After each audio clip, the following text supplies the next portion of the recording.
திரு Rajagambhiran Abbas, இப்போ இந்த விருது அப்படின்றதுல ஒரு அங்கீகாரமா அரசியலா அப்படின்ற ஒரு கேள்வி வரக்கூடிய சமயத்துல இதுல நம்ம எப்படியாக ஏத்துக்கிறது? ஏன் இது அரசியல் சாயம் பூசுறது அப்படின்ற ஒரு முயற்சி நடந்துகிட்டே இருக்கு?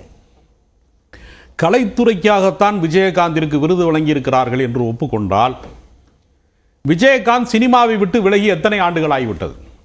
2010 விருதகிரி என்ற ஒரு படத்தை கடைசியாக அவர் இயக்கி அவரை நடித்தார். அப்ப ஏறத்தாழ ஒரு 13 ஆண்டு காலம், அவர் மறைந்த இந்த கணக்கு வரைக்கும் பார்த்தா ஒரு 12-13 ஆண்டு காலம் அவர் முதல்ல சினிமா துறையிலேயே கிடையாது. ஃபர்ஸ்ட் சரி, விஜயகாந்த் அவர்கள் முழுக்க முழுக்க வணிக படங்களில் நடித்திருக்கிறார்.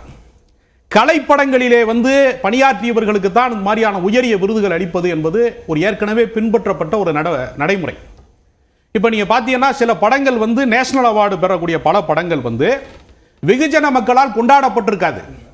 ஆனா அது ஒரு முக்கியமான திரைப்படம், அது கலைப்பூர்வமான திரைப்படம். அவங்களோட கடைசி படம் வெளியான உடனடியாக அந்த விருது தரப்படணும் அப்படின்ற அந்த அடிப்படையில் போகணும் அப்படின்னு சொல்றீங்களா? இப்போ ஒட்டுமொத்தமாக அவரோட பங்களிப்புக்கான மரியாதை என்பது தாமதமாகுது அப்படின்றதுக்காக கொடுக்கப்படாமலே இட்டுறலாமா? வழக்கமாக கலைத்துறையில யாருக்கு விருது கொடுப்பாங்கன்னா, சத்யஜித் ரே மாதிரியாக யதார்த்த படங்கள் எடுக்கிறவர்களுக்கு, கலைப்பூர்வமான படம் எடுக்கிறவர்களுக்கு, காம்ப்ரமைஸ் இல்லாத சினிமா எடுக்கிறவங்களுக்கு கொடுப்பாங்க. பியூர் சினிமா எடுக்கிறவங்களுக்கு தான் அவார்டு கொடுப்பாங்க. கமர்ஷியல் படம் எடுக்கிறவங்க ரஜினிகாந்த் அவர்களுக்கு, திரு கமல்ஹாசன் அவர்களுக்கு எல்லாம் கமல்ஹாசனோ ரஜினிகாந்தோ வெறுமனே கமர்ஷியல் படங்கள் நடிச்சவங்க கிடையாது. கமல்ஹாசன் மிகச்சிறந்த படங்கள் நிறைய நடிச்சிருக்காரு. சலங்கை ஒளி மாதிரியான. விஜயகாந்த் ரமணா நடிச்சாரு. என்ன நடிச்சாரு? கமர்ஷியல் படத்துல நடிச்சவங்களுக்கான அங்கீகாரத்தை மம்முட்டி அம்பேத்கரா நடிச்சாரு. எடுத்துக்காட்டுக்காக சொல்றேன், அம்பேத்கரா மம்முட்டி நடிச்சாரு. பெரியார்னு ஒரு படம் பாராட்டப்பட வேண்டியதுன்னு சொல்லலாம். அதுக்காக கமர்ஷியல் பிரிவுங்கிறது வேற. நான் என்ன சொல்ல வரேன்னா, கமர்ஷியல் படங்கள் என்பது, வணிக படங்கள் என்பது காம்ப்ரமைஸான படங்கள், மசாலா படங்கள்னு நம்ம சொல்லுவோம். ரொம்ப கொச்சையா சொன்னா, அதாவது ஒரு இது இறைச்சி சமைக்கிற போது அந்த வாடை வரக்கூடாதுங்கிறதுக்காக தூவப்படக்கூடிய மசாலா மாதிரி யதார்த்தம் தெரியாமல் எடுக்கப்படுற படங்கள் தான் மசாலா படங்கள். மசாலா படம்னா என்னன்னு ஒரு இது இருக்கு. விஜயகாந்த் அவர்களுக்கு விருது கொடுத்ததே தவறுன்னு சொல்றீங்களா? நான் என்ன சொல்ல வரேன்னா, வழங்கப்பட்ட விருதுன்னு அவருக்கு வேற பிரிவுகளில் நீங்கள் கொடுத்திருக்கலாம். அவருக்கு நீங்கள் ஏதாவது மனிதாயமான உதவி செஞ்சிருக்கிறாரு அப்படின்னு கூட நீங்க விருது கொடுக்கலாம். கலைப்படங்கள் அப்படிங்கிற இடத்துல வரும்போது சத்யஜித் ரே மாதிரி, பாரதி ராஜா மாதிரி, பாலச்சந்தர் மாதிரி கலைத்துறையில சிறந்த படங்களை எடுத்தவர்கள் பெற்றுக்கொண்ட விருது சார். கலை உலக பங்களிப்புக்காக விருது. அதைத்தான் நான் சொல்றேன். படத்துக்கான விருது கிடையாது, இது துறை சார்ந்த விருது கிடையாது. எங்க பாரதியார் கவிதையும் குத்துப்பாட்டுக்கு பாட்டு எழுதுற ஒரு பாடலாசிரியரும் ஒன்னா சமமா நீங்க கருதுவீங்களா? ரெண்டு பேரும் கவிஞர்னு கருதுவீங்களா? எனக்கு அது புரியவே இல்லை நீங்க கேக்குறது. அதாவது நான் என்ன கேக்குறேன்னா, கருத மாட்டாங்க. மக்களுக்காக உழைக்கிற கலைஞர்கள், அதாவது மக்களினுடைய நலனுக்காக எழுதுகிற கவிஞர்களும் பட்டுக்கோட்டை கல்யாண சுந்தரமும் குத்துப்பாட்டு எழுதுறவனும் ஒன்றும் கிடையாது. ரெண்டுக்கு வேறுபாடு இருக்குது. அதான் நான் சொல்ல வரேன். கலைப்பூர்வமானவர்களுக்காக தரப்படக்கூடிய விருதுகள் என்கிற பட்டியல் வேறு. அதான் நான் எடுத்துக்காட்டுக்கு திரும்ப சொல்றேன். பாரதி ராஜா மாதிரி இயக்குனர்கள், அவங்க மாதிரி சிறந்த இயக்குனர்களுக்கு தரப்பட வேண்டிய ஒரு கலைப்பிரிவில் சம்பந்தப்பட்ட கமர்ஷியல் படங்களை நடிக்கிற ஒருத்தர் கூட கொடுக்குறீங்களே, ஏதாவது ஒரு அடிப்படையான நியாயம் இருக்கா, நெறிமுறை இருக்கா? அவர் விஜயகாந்த் அவர்களை குறைத்து மதிப்பிடுறாருங்க. இல்லங்க, நீங்க உங்க கூட்டணி சார்பா பேசாதீங்க, நான் கலைத்துறை சார்ந்து பேசுறேன். நீங்க அரசியல் பண்றீங்க. நீங்க என்னோட கருத்துக்களை நீங்க குறிப்பிடாதீங்க. முதல்ல கேளுங்க, தவறா பேசிட்டு இருக்கீங்க. நான் விஜயகாந்த் தவறா சொல்றேன். அவர் சொல்ல குறுக்கிட விரும்பினாரு, சுருக்கமா சொல்லிடுங்க திரு நாகராஜ். இல்லைங்க, அவர் நடிகர் சங்கத்தை எடுத்து பல நடிகர்களுக்கு வாழ்க்கையை கொடுத்தவர். நடிகர் சங்கத்தை கடலிலிருந்து மீட்டெடுத்தவருங்க. ரமணா போன்ற படங்கள் மூலமா ஊழலுக்கு எதிராக இருந்தவர். கேப்டன் படம் மூலமாக இந்தியாவுடைய தேசப்பற்றை விதைத்தவர். நீங்க அதை தயவு செய்து அவர் ரொம்ப அண்டர் எஸ்டிமேட் பண்ணி பேசாதீங்க. ஒரு நல்ல நடிகர், தயவு செய்து தேசபக்தாளர். நீங்க அவர் அது மாதிரி சொல்லிட்டுங்க. திரு ராஜகம்பீரன் தொடருங்க. அப்ப என்னன்னா, கலைப்பூர்வமான படங்களுக்கான விருதை கொண்டு நீங்கள் அரசியலுக்கு அவர் ஒரு நெடுநாள் கூட்டணியாக இருந்திருக்கிறார் பாஜகவோடு அப்படிங்கிறது ஒரு கணக்கு இருக்கு. ஒண்ணு, அவருக்கு நான் விருதே கொடுக்க கூடாது விஜயகாந்துக்கு நான் சொல்ல வரல. கலை விருதை நீங்கள் அவருக்கு தந்ததன் மூலமாக நீங்கள் வேறொரு அரசியலை அதை நோக்கி நீங்க நகர்த்துக்கிற. இன்னொரு விஷயம் சொல்றேன். சரி, விஜயகாந்தை விட்டுருங்க. ஜோடி குரூஸ்னு ஒரு எழுத்தாளருக்கு விருது கொடுத்திருக்காங்க. அவர் பாஜகவுக்கு நேரடியாக பிரச்சாரம் செஞ்சாரு. இப்ப நான் என்ன கேக்குறேன், இப்ப சமீபத்துல அரசியலுக்கு பங்களிப்பு கொடுத்தார் அப்படின்னு விருது கொடுத்தா அரசியலுக்காக விருது அப்படின்னு சொல்ல மாட்டாரா? இல்ல, நான் சொல்லிக்கிறேன். தமிழ்நாட்டினுடைய கரிசல் மண்ணினுடைய எழுத்துக்களை எழுதிய மிகப்பெரிய பிதாமகன் கி ராஜநாராயணனுக்கு இந்த விருது வழங்கப்பட்டிருக்கா? தமிழ்நாட்டின் தலை சிறந்த பிதாமகனாக இருக்கக்கூடிய, மிகச்சிறந்த மனிதர்களாக இருக்கக்கூடிய, மனிதநேய மிக்கவராக, சுதந்திர போராட்ட வீரராக இருந்து இன்றைக்கும் ஏறத்தாழ 100வது வயதை எட்டுவதற்கு தயாராக இருக்கக்கூடிய தோழர் நல்லக்கண்ணு போன்ற சுதந்திர போராட்ட தியாகிகளுக்கு நீங்க ஏதாவது பத்மஸ்ரீ விருது கொடுத்திருக்கீங்களா? யாருக்கு நீங்க கொடுக்குறீங்க? நீங்க அப்போ உங்களுடைய விருதினுடைய உள்நோக்கம் என்ன? வெங்கையா நாயுடு கொடுக்குறீங்களா, என்ன விஷயம்? உங்க கட்சிக்காரங்க கொடுக்குறீங்களா நீங்க? அப்ப நான் என்ன கேட்கிறேன்னா, கட்சி கடந்து நீங்கள் அரசியல் கடந்து இது மாதிரியான பத்மஸ்ரீ பத்ம விபூஷன் போன்ற விருதுகளை ஒரு ஆளுமைகளுக்கு நீங்கள் கொடுக்க வேண்டுமே தவிர, உங்க கட்சிக்கு பிரச்சாரம் பண்ண, பாஜகவுக்கு பிரச்சாரம் பண்ண ஜோடி குருஸ், பாஜகவில் ஏற்கனவே பணியாற்றிய துணைத் தலைவராக இருந்த வெங்கையா நாயுடுக்கு, விஜயகாந்த் கூட்டணியில் இருந்தவருக்கு கொடுக்கிறீங்கன்னா என்ன நெறிமுறையை பின்பற்றுகிறீர்கள் கேள்வி நான் கேட்க விரும்புகிறேன். பாயிண்ட் டேக்கன் திரு ராஜகம்பீரன். திரு நித்யானந்தம் பதில் சொல்வார். திரு நித்யானந்தம், அரசியல் அப்படின்ற ஒரு பயன்பாட்டிற்காகத்தான் விருது வழங்குறதா சொல்றாரு திரு ராஜகம்பீரன். உங்க பதில். அனைவருக்கும் வணக்கம். விஜயகாந்த் அவர்களை முழுமையாக புரிந்து கொண்டால் இப்படி பேச மாட்டார்கள். அவருடைய படங்களிலே ஏழை எளியவர்களுக்கு எப்படி எம்ஜிஆர் அவர்கள், கருப்பு எம்ஜிஆர் என்று அவர் சொல்லிக் கொண்டார் என்றால் அதற்கான தகுதி அவருக்கு ஏன் இருந்தது சொல்லிக் கொள்வதற்கு மக்கள் ஏற்றுக்கொண்டார்கள் என்று சொன்னால் அது மாதிரியான படங்களை அதிகம் எடுத்திருக்கிறார்கள். இன்னும் சொல்லப்போனால் மருத்துவமனையில் என்னென்ன கேடுகள் நடக்கின்றன, எப்படியெல்லாம் சம்பாதிக்கிறார்கள், செத்துப்போனவனுக்கு எப்படி மருத்துவ உதவி என்று சொல்லி லட்சக்கணக்கில் பிடுங்குகிறார்கள் என்று மிக அறிமுகமான ஒரு சினிமாவை கூட அவர் அந்த திரைப்படத்தில் ஆயுஷ்மான் திட்டத்தை அப்பயே சொல்லிட்டார் ஒரு படத்துல. சொல்லுங்க, நீங்க சொல்லுங்க. ஆயுஷ்மான் திட்டத்தை ரன்னிங் கமெண்ட்ரி வேணாம் திரு ராஜகம்பீரன், தொடர்ந்து சொல்லுங்க திரு நித்யானந்தம். முறுக்க பேசினா என்னால பேச முடியாதுங்க. தொடர்ந்து பேசுங்க. அமைதியா உட்கார்ந்து நீங்க குறிப்பு நான் இவ்வளவு நேரம் திரு நித்யானந்தம் தொடர்ந்து பேசுங்க. நான் குறிப்பு எடுத்துருக்கேன். இல்ல நீங்க, நான் அவர்கிட்ட சொல்லிட்டேன் குறுக்க பேச வேணாம்னு சொல்லிட்டேன். என்ன பார்த்து பேசுங்க திரு நித்யானந்தம், தொடர்ந்து உங்க கருத்தை சொல்லுங்க. லெனினும் சொல்லிடுங்க, ஏன்னா அவர் வரப்போறாரு இப்போ. எல்லாரும் யாரும் குறுக்கிட மாட்டாங்க. திரு நித்யானந்தம் நீங்க சொல்லுங்க. ஒரு ஆரோக்கியமான ஒரு விவாதமா இருக்கணும். விவாதம் மேடைக்குன்னு ஒரு மரியாதை இருக்கு, அதை நம்ம காப்பாற்றணும். அதுதான் சார் சொல்லதிகாரம். நீங்க தொடர்ந்து சொல்லுங்க. ஏன்னா உங்க கருத்து நேரா போய் மக்கள்கிட்ட சேரணும். உங்களுக்கு எதிராக ஏதாவது கருத்து சொன்னாலோ இல்லை நியாயமான கருத்துக்கள் சொன்னா அது போய் சேரக்கூடாதுன்னு இடையூறு செய்யணும். அது தப்பான விஷயத்துக்கு வந்துடலாம். அதனால தயவு செய்து குறுக்கிட வேண்டாம் என்று கேட்டுக்கொள்கிறேன்.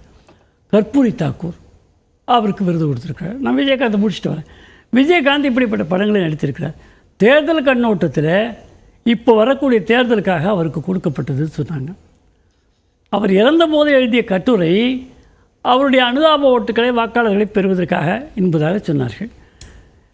கடந்த முறை ஒரு இடத்தில் கூட வெற்றி பெறாத, பாராளுமன்ற தேர்தலில் வெற்றி பெறாத ஒரு கட்சி கூட்டணியில் இருந்திருக்கிறது. டெல்லிக்கு அழைத்து மரியாதை செலுத்தி வேறு எவருக்கும் கொடுக்காத மரியாதை மோடி அவர்கள் அவர் கன்னத்திலே தட்டி கொடுத்து கட்டி பிடித்தார்கள். அப்போது இறந்து போயிட்டாரா? சீட்டு நிறைய வாங்கி கொடுத்துட்டாரா? என்ன உள்நோக்கம்? ஆக ஒரு நல்ல மனிதர், அதனால் அவரை விரும்பினார் அவர். ஆக விஜயகாந்த் கொடுக்கப்பட்ட விருதை தயவு செய்து கொச்சப்படுத்த வேண்டாம். பட்டுக்கோட்டையா குத்துப்பாட்டா? நீங்கள் போய் கே பாலச்சந்தர் படத்தை போய் பாருங்கள். நான் ஒரு சிந்து, காவடி சிந்து, உங்களுக்கு அது புத்தி கொடுக்கும். ஏன்னா எப்போ பார்த்தாலுமே பாகவதர் பாடின பாட்டையே பாடிட்டு நீ தமிழில் சாதாரண கிராமத்து பாடல்களை பாடு என்று சொன்ன ஒரு படம் அது நமக்கு அறிவை உணர்த்தணும். ஆக குத்துப்பாட்டு என்பது ஏதோ ஆபாச பாட்டு என்ற அர்த்தத்தில் வராது. குத்துப்பாட்டு என்பது சரி, நம்ம விஜயகாந்த்குள்ளேயே இருக்க வேண்டாம். அப்ப அடுத்தடுத்து மற்றவர்களுக்கான விருதுலயும் ஒரு பேட்டர்ன் பின்பற்றப்படுது அப்படின்னு சொல்றாங்க. தாக்கூர் பாஜகவில் இருந்ததில்லை. கொஞ்ச நேரத்துக்கு முன்னாடி பாஜகவில் இருந்தார். பாஜக கற்பூரி தாக்கூர் கிடையாது. இல்ல யார் சொன்னாங்க? இல்ல நீங்க ஏதோ பாஜக இருந்தனால யாரும் சொல்லல. யாரும் அப்படி சொல்லல. போட்டு பாருங்க தெரியும். அதனால தான் நான் குறிப்பிட்டேன். இல்ல யாரும் அந்த மாதிரி சொல்லல சார். நான் தான் அதை பத்தி பேசினேன். இல்ல உங்களை இல்லைங்க, நெறியாள சொல்லும்போது பாஜகவில் இருந்ததுனால கொடுத்தாலும் சொல்ல வரீங்களா? இல்ல இல்ல இல்ல இல்ல இல்ல அப்படி நான் சொல்லவே இல்ல. எந்த இடத்துலயும் நான் அந்த மாதிரி சொல்லலைன்னா சரி, எனக்காக அப்படி பாஜக சேர்ந்து வந்திருக்கப்போ விடுங்க. இப்போ கற்பூரி தாக்கூர் நிச்சயமாக எளிமையான குடும்பத்தில் பிறந்து எளிமையாகவே வாழ்க்கை நடத்திய ஒரு மனிதர். அவரை பாராட்டாதவர்கள் பீகாரில் எவரும் கிடையாது. அவர் அரசியல் காரணத்துக்காக அவருடைய ஓட்டுகளை பறிப்பதற்காக என்ற காரணத்தை சொல்லி அப்படிப்பட்ட மனிதருக்கு விருது கொடுக்க கூடாது என்று சொல்கிறார்களா? யாருமே சொல்லல சார். யாருமே விருது கொடுக்க வேண்டாம்னு சொல்லல. விருது சார் ஒரு நிமிஷம், விருது கொடுக்க வேண்டாம்னு சொல்லல, விருது கொடுத்தது தப்புன்னு சொல்லல. இப்ப ஏன் கொடுத்தாங்க? தேர்தல் நேரத்துல கொடுக்கப்படுவதற்கான அரசியல் பின்னணி என்ன என்று கேட்கிறாங்க. மூக்கு எப்படி தோடுறீங்க, சுத்தி வந்து தோடுறீங்க, அவ்வளவுதான் விஷயம். மூக்கு தோடுறது தான். அதனால விருது கொடுக்க கூடாதுன்னா 9 ஆண்டுகள் கொடுக்காமல் இப்பொழுது ஏன் கொடுத்தார்கள் அப்படின்னு கேட்குறாங்க. 60 ஆண்டுகள் கொடுக்காம சிவாஜி கணேசனுக்கு இன்னும் கொடுக்காம இருக்காங்களே, அது என்ன பண்ணுறது? சிவாஜி கணேசனோட மிகப்பெரிய நடிகர் உண்டா?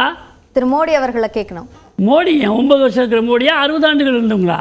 இல்ல 9 வருஷமா மோடி இருக்காருல்ல சார், அப்ப அவரையும் கேட்கலாம் தானே. பிறகு நீங்க நல்ல கண்ணுக்கு அழகா சொன்னாங்க, நல்ல கண்ணுக்கு கொடுத்துக்கலாம். அவருக்கு தெரியாது, அரசியல் பார்க்கணும். ஜோதிபாசு அவர்களுக்கு, புத்ததேவ் பட்டாச்சாரி அவர்களுக்கு, இப்படிப்பட்ட கம்யூனிஸ்ட் தலைவர்களுக்கு இந்த விருதுகள் கொடுக்கப்பட்டன. ஆனால் அந்த விருதுகளை அவர்கள் வேண்டாம் என்று சொல்லிவிட்டார்கள். பரிந்துரையிலேயே நாங்கள் கம்யூனிஸ்டுடைய கொள்கைப்படி அந்த விருதுகளை பெறமாட்டோம் என்று சொன்னார்கள். பல கம்யூனிஸ்ட் தலைவர்கள் விருதுகளை பெறவில்லை. ஒரு கம்யூனிஸ்ட் தலைவரை காட்டுங்க விருது வாங்கினவங்கள, பரிந்துரைக்காது உண்டா? குறுக்கிட விரும்புகிறார். அவரை கேட்டுக்கிட்ட இல்ல சொல்லுங்க. அதாவது விடுதலை போராட்டத்தில் கலந்து கொண்டு நாங்கள் கம்யூனிஸ்ட் கட்சியில் அன்று ஒன்றுபட்ட கட்சியில் முடிவெடுத்து அந்த விருதுகளை, ஏன்னா அது வந்து விருதுக்காக அவர்கள் தங்களுடைய உடல் பொருள் ஆவியெல்லாம் விட்டு போராடியவர்கள். எனவே நல்ல கண்ணையா அதை வாங்கல, சங்கரையா அவர்கள் வாங்கல, ஜோதிபாசு அவர்கள் வாங்கல. அதான் சொல்றேன். ஆனா சிறந்த பாராளுமன்ற இல்ல, ஒரு நிமிஷம் நான் பேசுறேன், நீங்க கேளுங்க. உங்களுக்கு கசக்குதுனாக்கா நீங்க மீறிடுவீங்க. அதாவது இப்ப இல்லன்னு கேட்டீங்க, பதில் வந்தாக்கா அதுக்கு மீறீங்க. பேரை சொல்ல குறுக்கிடலாம், ஆனா தன்னுடைய கருத்து முழுமையா என்னுடைய நேரத்தை பாதி முடிக்கும். அது நீங்க அப்படி பலது பண்ணிருக்கீங்க. என்னகிட்டே நீங்க பேசுறீங்க, நான் விட்டுருக்கேன். இல்ல சார், நீங்க சொன்னதே யாருமே கொடுத்தாங்க. முதல்ல பார்லிமெண்ட்ல சிறந்த பாராளுமன்ற விருது கொடுக்கப்பட்டது. சரி, ஓகே. அதுக்கு அடுத்து காலம் சென்ற சபாநாயகர் ஜோதிபாசுவோ பட்டாச்சாரியாவோ இந்த நாட்டுக்கு செய்த சேவையை அவர் மறுக்கிறாரா? ஏன் அவர்கள் வேண்டாம் என்று சொல்லுங்க. இல்ல சார், அவர் மறுக்கல சார். இல்லைங்க, சொன்னது ஏன் வாங்கல அப்படின்றதுக்கான விளக்கத்தை சொன்னார். பேச விடுங்க. சொன்ன காரணம் என்ன? கம்யூனிஸ்ட் தலைவர்கள் விருது நாங்கள் வாங்க மாட்டோம். சொன்ன காரணம் என்ன? கம்யூனிஸ்டில் எங்களுடைய பொது உடைமை கட்சியில் அது விருதுகளை எல்லாம் வாங்கும் பழக்கம் கிடையாது. அதுக்கான அனுமதி ஏன் பிரதமரையே கூட ஏற்றுக்கொள்ளவில்லை அவங்க.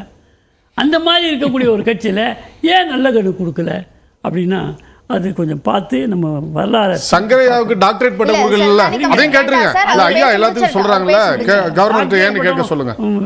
பத்ம விருது கொடுக்குறவங்க, ஒரு அமைச்சர் முடிவையே பத்ம விருது கொடுக்குறவங்கள டாக்டரேட் பட்டம் கொடுக்குறது இது வேற ஆச்சுங்களா? ஃபாத்திமா பீவி அவங்களுக்கு கொடுத்துருக்காங்க. அந்த அவங்களுக்கு எத்தனை ஓட்டு பிஜேபிக்கு வாங்கி கொடுக்க போகிறாங்க, மோடிக்கு வாங்கி கொடுக்க போகிறாங்க? என்ன பேசுனீங்க நீங்கள் அரசியல்ன்ட்டு? ஃபாத்திமா பீவி கொடுத்துருக்காங்க. அதை நாங்கள் யாரும் கொஸ்டின் பண்ணல, புரியுதுங்களா? அதனால அது உங்களுக்கு செலக்டிவாக உங்களுக்கு வெங்காய நாடு கட்சியில் இருந்துட்டாராம். அவர் ரிட்டையர் ஆகும்போது கட்சியிலே இருந்தார், துணை ஜனாதிபதியாக இருந்தானே போனார். கட்சியெல்லாம் விட்டு தானே துணை ஜனாதிபதி ஆனாங்க. அதுக்கப்புறம் கட்சிக்கு வந்துக்கிறாரா சொல்லுங்கள்? அதனால் சும்மா நமக்கு பிடிக்கலை, பாரதிய ஜனதா கட்சி எனக்கு ஆகாது, மோடி எனக்கு ஆகாதுங்கிறதுனால புழுதிவாரி அரைப்பது என்பதெல்லாம் ஏற்றுக்கொள்ள முடியாது. மக்களை நீங்கள் முட்டாளாக்காதீர்கள். மக்கள் புரிந்து கொண்டிருக்கின்றார்கள். எனவே இப்பொழுது பத்ம விருதுகள்லாம் அரசியல்வாதிகளுடைய சிபாரிசின் பேரில் இல்லை. சரி சரி, நிறைய மக்களுடைய கோரிக்கையை ஏற்றுக்கொள்கிறார்கள். யாரு கொடுக்க வேண்டும்? எங்கோ ஒரு கிராமத்தில், தமிழ்நாட்டில் சேலமோ எங்கேயோ ஒரு இடத்துல சிறுசேமிப்பு செய்து கொண்டிருந்த ஒரு பெண்மணிக்கு அவர் எந்த கட்சி என்ன சொல்ல விளையாடுங்க அப்படின்றத நான் புரிஞ்சுக்கிட்டேன். அவங்களுக்கு போன வருஷம் பத்மா கொடுத்தாங்க. மற்றொரு வாய்ப்பு தரேன். இன்னைக்கு கொடுக்கலன்னா நாளைக்கு கொடுக்கணும்பாங்க, நாளைக்கு கொடுத்தா முன்னாலே கொடுத்துருக்கணும்வாங்க. இந்த வாதம்லாம் இல்லை. எப்ப கொடுத்தாலும் அங்கீகாரம் தாங்க. அதை மதிக்க கத்துக்கணும். ஓகே திரு